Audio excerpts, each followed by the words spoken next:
What is up, everyone? Welcome back to another episode of Integrative You Radio. We're giving you a really interesting spin on food allergies. It's going to be short and sweet, I promise. But as always, the podcast inspiration always comes from conversations or experiences that we have in our real life. And we live in Italy, and the presence of integrative medicine is not really here. The presence of anything. Like, you go to California or New York and there's a yoga studio, acupuncturist, chiropractors on every corner, and there's none of that here. Um, but people are very, very open-minded. They do have a tendency to lean towards like homeopathy um and they tend to not over intervene. They let kids kind of ride out illnesses and things. So essentially, open minded. And we've definitely been having some interesting conversations with people that we know here, especially once they hear about what we do and we pique their curiosity. Mhm. But we've been working with a friend, and she's definitely just been really, really fascinated about a lot of things that we do. Our families are almost mirror images with the kids that we have and the ages and even our dogs. So it's kind of wild. And we've been kind of helping them navigate different things. So anyway, we had a baby around the same time, and she was having a lot of pain in her right rib cage. And she kept saying, "It's my rib, it's my rib, it's my rib." And we're like, "It's your gallbladder."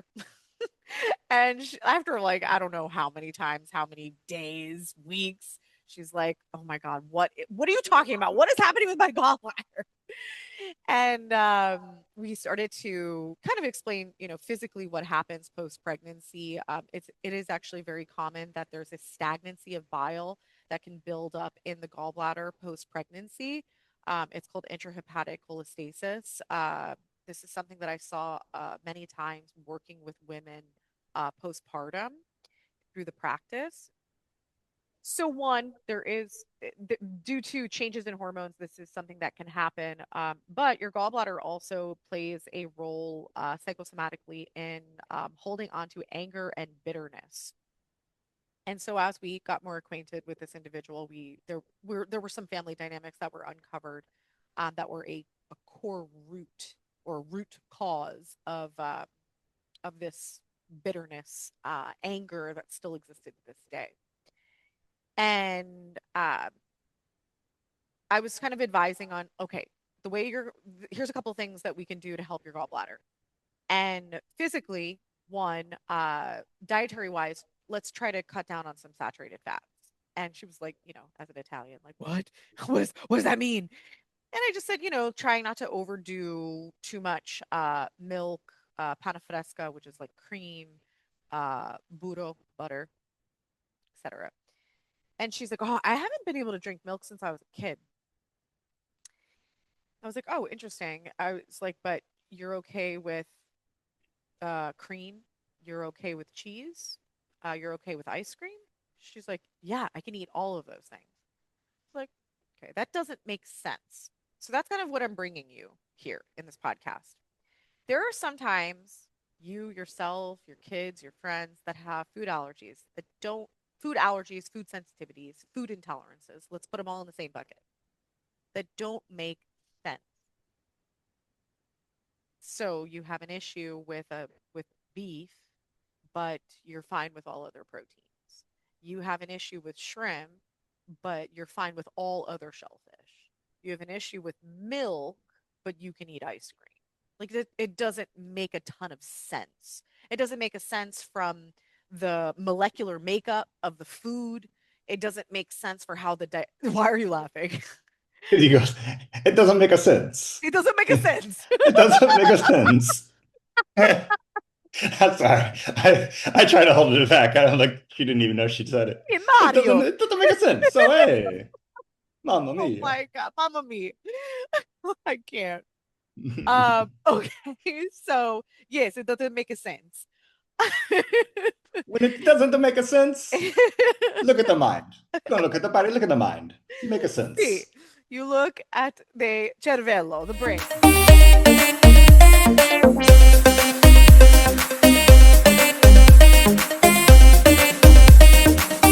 Great. So we got to talking about this, and I said to her, that doesn't make sense. And I go, okay, I'm going to throw this out there and you can marinate on it. It might turn on a light bulb. It might be completely irrelevant. So I'm prefacing with the same exact idea for all of you listeners that have food allergies. Is number one, if you have a whole slew of food allergies, like a shit ton of things, there's probably something fucked up going on in your gut. Let's just call a spade a spade. There's probably something going on with your immune system. There's probably something going on with both. If you have a couple of miscellaneous food allergies that do not make sense because it's not an allergy to the whole group of foods or foods that are of similar molecular makeup, like ice cream to milk, listen. So I said to her, I go, this is something I've seen, but I started to see it after it was brought to my attention by Dr. Demartini. Dr. Demartini, he's a human behavior specialist expert, and we've gone to many seminars with him. Nick is trained as a facilitator in the breakthrough experience, which is Demartini's method. But naturally, because Demartini is a doctor, a lot of people would always go to his seminars, and we'd be in like a wealth seminar. It'd be like master planning for life, like, how to map out your finances for 2026. And people were like, doctor, can you tell me about food allergies? Like, people always would ask him health questions, and he's brilliant. So he would always answer. But he said something to me in the middle of my career that I was like, holy shit. And he essentially said that sometimes we develop food allergies because of a situation or an experience while consuming that food. And he gave a basic example. He's like, you're feeding a young baby, you're feeding them carrot, and there is a huge explosive fight that happens. Maybe you're giving your kid carrots consistently, and there's always a fight at dinner time, or there's always a fight around who's going to feed the baby. And now later in life, that child has an issue with the digestion of carrots, or has a minor food allergy or intolerance to carrots. And I was like, holy shit, like, is that a thing? Like, is that real? So anyway, fast forward, 2005, and I'm explaining this idea to my friend who has an allergy or an intolerance to milk. And I said, if there was a situation that when you were young and maybe you drank milk, at a certain time with dinner or if for breakfast, etc., and during that consumption of milk, you had a experience that was intense for you. It was a high magnitude. You could call it a trauma, or it just affected you. It's something that, either affected you in that moment, it's something that got buried in the subconscious, or it's a memory that you can actively remember. And I was like, that could be part of the puzzle. And I just was like, this could be completely irrelevant. I'm just throwing it out there. 2 days later, she comes back. She goes, I've been thinking about what you said. And I realized, she goes, one, I couldn't eat cereal as a kid. If I ate cereal, I had to put water in it, or I had to eat cereal with orange juice. Like, ew. And she's like, so I know the time frame of like when that was happening. She's like, so I was thinking more and more about the days when I was still able to eat cereal with milk.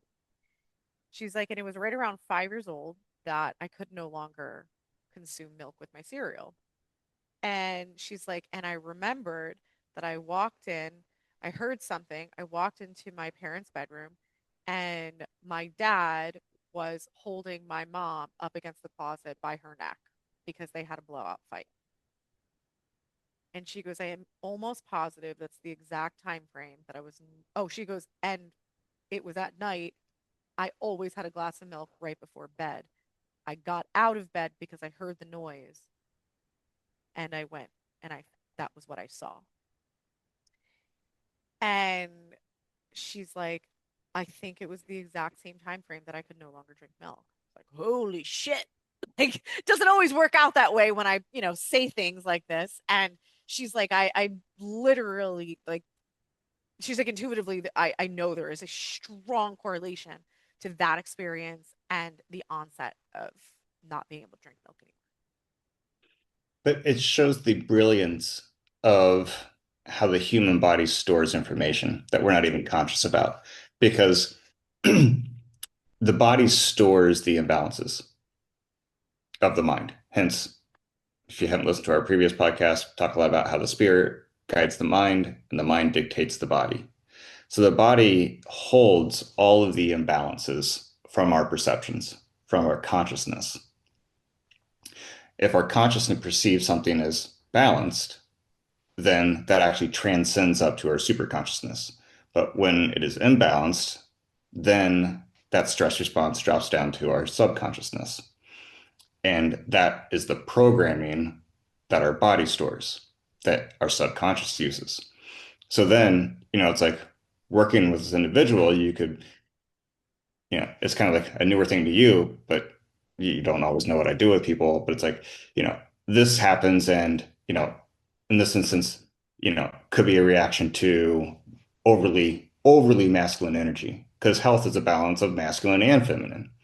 But an overly masculine energy, you know, then there could be quote unquote an allergy to that. Maybe the dad was wearing a blue shirt. Well, then there's a reaction to blue at the same time. There's a reaction to milk at the same time. Our body stores everything in the environment because it's the environment that dictates the expression of the particle, as we learn through science, chemistry, epigenetics, etc. So what's great is like, she did it all consciously, which is brilliant. Yeah. But if you weren't, and you weren't able to do because you put doors up that you didn't Yep. want to open up, well, that's how meditation and that's how hypnosis and that's how some other tools can allow you to go in without actually experiencing the pain. Because most people go in through their programming, which is subjective and which is imbalanced. But if you're guided in a specific way more objectively, you don't have the scare, the fear, the worry, speaking of the gallbladder, the bitterness that's connected to that. So you do it more in a safe environment to allow connection and awareness to all this information. And then you can use that information and bring it back into a state of balance to heal, quote unquote, the perception of the mind. You transcend that up to super consciousness. And that's when we actually feel grateful for that moment, which is kind of crazy to think about is, how could I be grateful for that moment? Because no moment's just bad, no moment's just good. You know, you're not naughty, you're not just nice.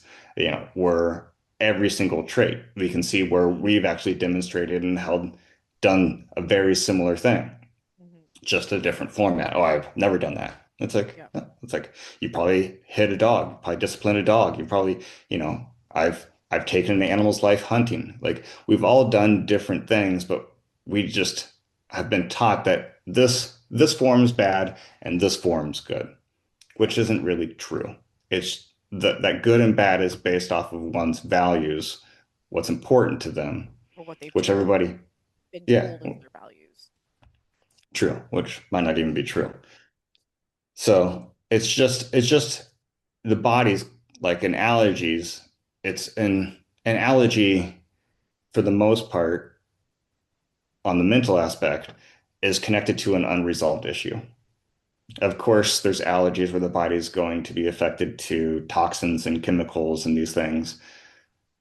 But you could also argue that that's not really true because the body wouldn't hold on to those toxins and chemicals, etc., if it didn't have a charge that it was actually resonating with. But I think that an important factor for people to understand with this is that a couple of things. One, if you don't have a great memory of the past, it's usually because your body did that, your mind, your body did that as a protective mechanism. So you are trying to disassociate from painful past memories because it's too much to bear in the conscious mind. So, that was something that she specifically said. She's like, I don't remember a lot from my like childhood, my teenage years, etc. And those doors were closed, as you mentioned. But the thing is that even though you don't consciously think about, painful events or traumas or experiences, it doesn't mean that they're not running in the background of your brain. And so what that looks like on the surface is someone who is anxious, someone who is very easily triggered, someone who thinks that, everyone's kind of out to get them, someone who can't get out of fight or flight. These are things that you really really have to understand, is that there's all these reasonings for why people are in fight or flight, and it's because they're hustling, they're working too hard because of too much blue light with screens. Yes, all of that is extremely relevant, but at the same time is how much shit is stored, how much polarized information is stored in your subconscious, the back of your brain, that is dictating your visceral response. So someone comes up to you and says something to you that in their brain was a very benign comment or question, and you're like, what the fuck does that mean? It's like, where's that coming from? Is it because you're solely in fight or flight? Or is it because that there's a subconscious program of this person, those words is a threat? Is this food a threat, etc.? So this isn't just about regulate your nervous system. It's not just about listen to binaural beats or, go do a spa day every week. That's not necessarily what this is about. This is an invitation and an opportunity to work through the shit that has been holding you back. It's to help you have a wider lens on the shit that you presume to be bad, the people you presume to be bad, the rejections that you presume to be bad. Because everything was putting you on your path, everything was a redirection, everything played a very specific role for a very specific purpose. But if you can't see it, it paralyzes you. And some of the worst things that we judge, especially as a young person, creates our values, what we value most.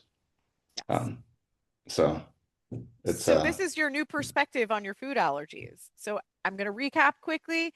If you have random isolated foods that you react to that don't make a ton of sense because you respond to one type of protein and not all proteins, you react to one type of fat and not all fats, you react to one type of dairy, not all dairy, then this is your opportunity to really think about, when did it start? And was there a specific event or experience that happened around that time that could have potentially created a reaction to that food? And so instead of you doing all these fancy food allergy tests and, being on an elimination diet for the rest of your life or taking dietary enzymes, maybe this is your invitation to work through whatever that specific event was, experience, challenge, to resolve it at its root. All right, guys.